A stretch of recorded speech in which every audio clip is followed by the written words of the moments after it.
10학년 학생 여러분, 자 오늘은 우리가 지난 시간에 이어서 2차 부등식과 연립 2차 부등식 부분에 대한 두 번째 이야기를 시작하도록 하겠습니다.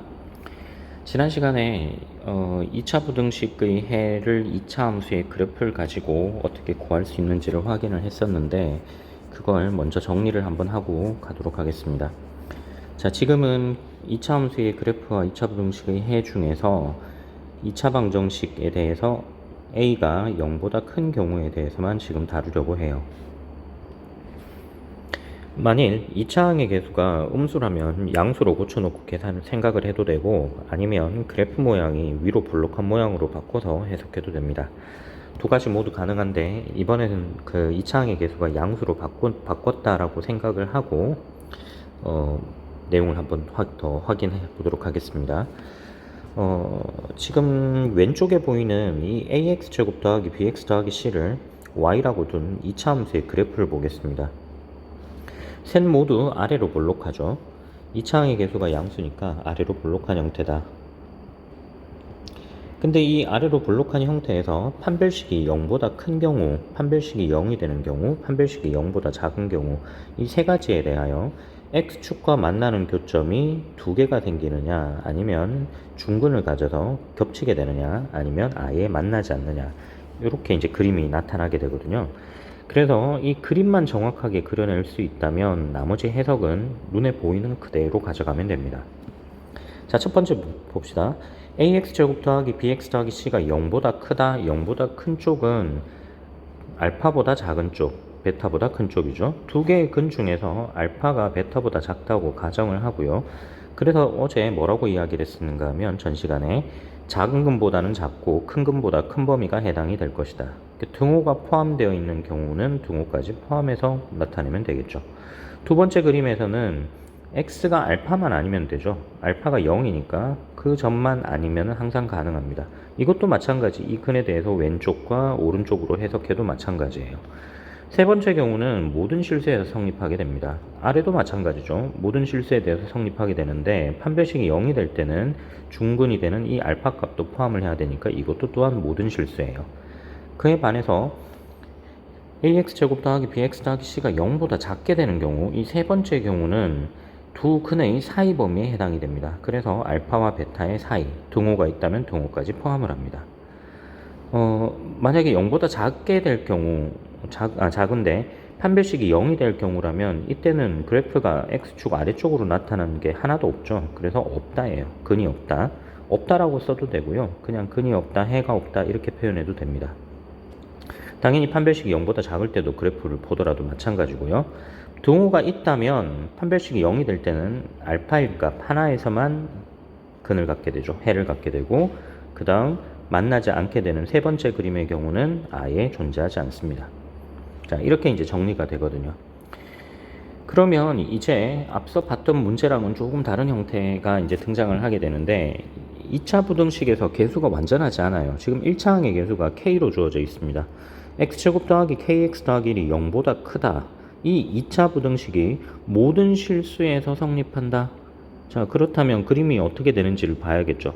모든 실수에서 성립하려면 2차항의 개수가 양수이기 때문에 y는 x제곱 더하기 kx 더하기 1의 그래프는 일단 아래로 볼록한 형태이고, 세 가지로 생각해 볼 수 있는데, 첫 번째 x축이 두 점과 만나는 경우, 두 번째는 x축이 한 점에서 만나는 경우, 세 번째 경우는 x축이 조금 더 밑으로 있어서 만나지 않는 경우, 이렇게 세 가지를 따져보면요, 0보다 큰 범위다라고 하면 첫 번째 그림에서는 근의 좌우에 해당되는 것, 작은 근보다 작은 범위, 큰 근보다 큰 범위, 모든 실수가 될 수가 없죠. 첫 번째 그림은 불가능합니다. 두 번째 그림에서는 이 중근이 되는 지점 제외한 왼쪽과 오른쪽이니까 이번에도 모든 실수가 아니고 이 중근이 되는 점 빠졌으니까 이것도 해당이 되지 않겠죠. 그럼 우리가 원하는 그림은 이것 세 번째 그림밖에 없어요. 자, 이 오른쪽에 보이는 이 형태의 그림입니다. 그러면 지금 이 그림이 나타난다는 것은 위에서도 설명을 했지만 판별식이 0보다 작을 때를 뜻해요. 실근을 갖지 않는 때입니다. 그러니까 허근을 갖게 되는 경우다. 따라서 판별식이 0보다 작아야 합니다. 자, 이때 판별식은 2차 방정식에서 생각해야겠죠. 그래서 2차 방정식에서 판별식을 따집니다. k제곱 마이너스 4 곱하기 1 곱하기 1. 따라서 구하는 실수 k 값의 범위는 마이너스 2보다 크고 2보다 작게 됩니다. 지금 이 문제를 어떻게 풀었는지 이해가 되죠? 이때 그림을 그리는 것이 정말 중요하다는 걸 아마 이해할 수 있을 거예요. 이런 변수들이 하나가 아니고 두 개가 포함이 될 수도 있습니다. 그러니까 두 군데의 위치에 포함이 될 수도 있어요. 이건 문제 형태에 따라서 좀 달라집니다. 문제 4번이 바로 그런 모양인데 4번 문제를 한번 풀어보세요. 자, 그리고 5번 문제는 여러분들과 함께 문제를 풀어보도록 하겠습니다. 지면에서 폭죽을 쏘아 올렸을 때 t초 후 폭죽의 높이 h는 다음과 같이 표현이 됩니다. h는 t에 대한 2차 함수의 형태로 등장하고 있네요. 폭죽의 높이가 160m 이상이 되는 시각 t의 범위를 구하십시오 라고 했어요. 그러면 이렇게 쓸 수 있는 거죠. 마이너스 5t제곱 더하기 60t가 160보다 이상이니까 크거나 같은 경우에요. 모두 다 오른쪽으로 이항하게 되면 5t제곱 마이너스 60t 더하기 160이 0보다 작거나 같습니다. 양변을 5로 나누게 되면 t제곱 마이너스 12t 더하기 32가 0보다 작거나 같아요. 자, 이때 이 왼쪽 부분을 함수 y라고 두겠습니다. 그럼 y는 t에 대한 함수죠. y는 t제곱 마이너스 12t 더하기 32인데 2차항의 계수가 양수이기 때문에 아래로 볼록한 모양이 됩니다. 그 다음 지금 주어진 식은 인수분해가 가능하죠. 보세요. t-4와 t-8로 인수분해가 됩니다. 그러면 2차 방정식의 경우도 t제곱 마이너스 12t 더하기 32는 0. 이 2차 방정식에서 t가 4거나 t가 8이면 만난다는 이야기예요. 자, 이렇게 선을 그어봅시다. 이쪽은 t축이에요. t가 4일 때와 t가 8일 때 만납니다. 그러면 질문은 이런 거예요. 언제 이 값이 이 t제곱 마이너스 12t 더하기 32가 0보다 작거나 같아지냐.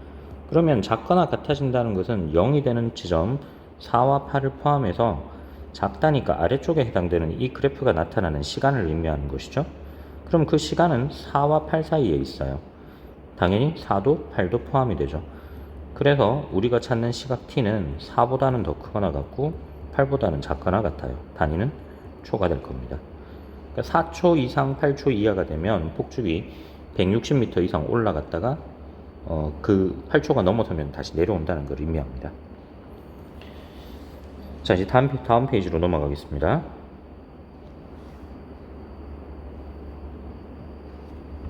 자, 이번에는 연립 2차 부등식을 풀 거예요. 연립 2차 부등식의 풀이는 연립 2차 방정식의 풀이와 같습니다. 마찬가지로 라고 되어 있죠. 각각 부등식에 대한 공통인 해를 구하면 된다. 우리가 앞서 2차 부등식을 어떻게 푸는지 배웠잖아요. 그래서 두 개의 부등식의 각각의 해를 찾은 다음에 두 해의 공통인 부분을 찾아내겠다. 예제 5번을 보고 바로 확인을 해보도록 하겠습니다. 예제 5번에 주어진 부등식 둘을 보면 둘 모두 다 쉽게 인수분해가 되는 형태입니다. 아마 교과서에서 다루는 대부분의 문제들은 이 연립 부등식 자체가 쉽게 풀리는 경우에 대해서만 다루게 될 거예요. 자, 첫 번째 부등식을 보면 x와 x-2로 인수분해가 되죠. 좌변이. 두 번째 부등식의 경우도 x-3과 x 플러스 1로 쉽게 인수분해가 된다는 걸 알 수 있어요. 그래서 첫 번째 부등식의 경우는 2차항의 계수가 양수잖아요. 이제는 그림을 그리지 않고 이렇게 생각할 수도 있습니다. 앞서 배우기를 축과 두 점에서 만난다면 자, 두 점을 찍습니다. 하나는 0, 하나는 2예요. 2차항의 계수가 양수고 크다면 아래로 볼록한 모양이 될 테니까 두 근의 바깥쪽 범위일 것이다. 큰 근보다는 크고 작은 근보다는 작은 범위에 해당이 됩니다. 이렇게 됐죠. 두 번째 경우는 하나의 근은 마이너스 1이고 또 하나의 근은 3인데 이건 동그라미를 진하게 하면 안 될 것 같아요. 마이너스 1이고 또 하나의 근은 3인데 이번에는 작은 범위예요. 작다는 것은 두 근의 사이 범위를 의미하죠. 이렇게 사이에 포함이 되더라. 그렇다면 이들에 대한 공통인 부분은 마이너스 1과 0 사이, 2와 3 사이가 되는데 마이너스 1과 3은 빠지고 0과 2는 포함이 되어 있습니다. 자, 이 그림이랑 아래쪽 그림이랑 똑같죠.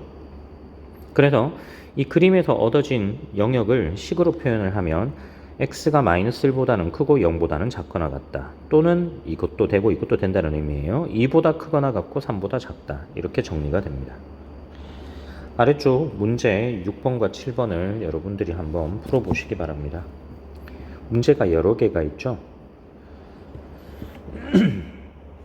문제를 풀다 보면 6번의 1번이나 2번처럼 1차식과 2차식, 1차 부등식과 2차 부등식의 연립부등식이 있기도 하고 3번과 4번처럼 2차와 2차 연립부등식이 존재하기도 합니다. 그러니까 이런 두 가지 형태로 등장을 하게 되는데 풀이 방식은 항상 똑같아요. 공통인 부분을 찾는다.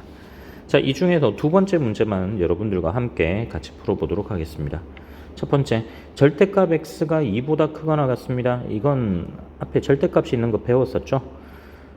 0부터 x까지 거리가 2보다 더 크거나 같다. 0을 중심으로 해서 양의 방향으로는 2, 음의 방향으로는 마이너스 2. 자, 이렇게 두 지점을 찍고 마이너스 2보다 더 작은 범위 그리고 2보다 더 큰 범위에서 놓여 있는 점들이라면 0에서부터의 거리가 2보다 더 크거나 같게 되죠. 자, 두 번째 부등식의 경우는 일단 양변을 마이너스 1로 나누겠습니다. x제곱 마이너스 2x 마이너스 3은 0보다 크다로 바뀌겠네요. 그 다음 인수분해가 가능하죠. x 더하기 3과 x 더하기 1로 분해를 합니다. 그러면 이때는 축과 두 점에서 만나는데 하나는 마이너스 1이고요. 움직였습니다. 하나는 마이너스 1이고 또 하나는 3이에요. 이번에도 더 크다고 표현이 되어 있으니까 큰 근보다는 더 큰 범위, 작은 근보다는 더 작은 범위가 되겠죠. 따라서 이들을 공통적으로 찾아보면 공통인 범위가 마이너스 2보다 작거나 같은 범위가 하나가 보이고 3보다 큰 범위가 하나 보일 거예요. 따라서 x가 마이너스 2보다 작거나 같다 또는 x가 3보다 크다 이렇게 표현해주면 될 것 같아요. 나머지 문제들은 여러분들이 직접 한번 풀어보시기 바랍니다. 특히 7번과 같은 문장형 문제는 어떻게 하면 위에 문제 6번과 같이 문자를 가지고 표현할 수 있느냐가 관건입니다. 그 단계만 잘 지나가고 나면 나머지는 이전에 학습했던 내용대로 따라가면 될 것 같아요. 자, 이렇게 해서 대략 우리가 온라인 수업으로 10시간 조금 더 했죠. 이 두 번째 대단원을 마쳤습니다. 이후에 중단원 문제와 그 다음 대단원 연습 문제 같은 경우, 대단원 학습평가 문제의 경우는 김효준 선생님과 적절히 잘 분배를 해서 수업을 진행하도록 하겠습니다. 수업 듣느라 고생 많았습니다. 다음 시간에 만나요.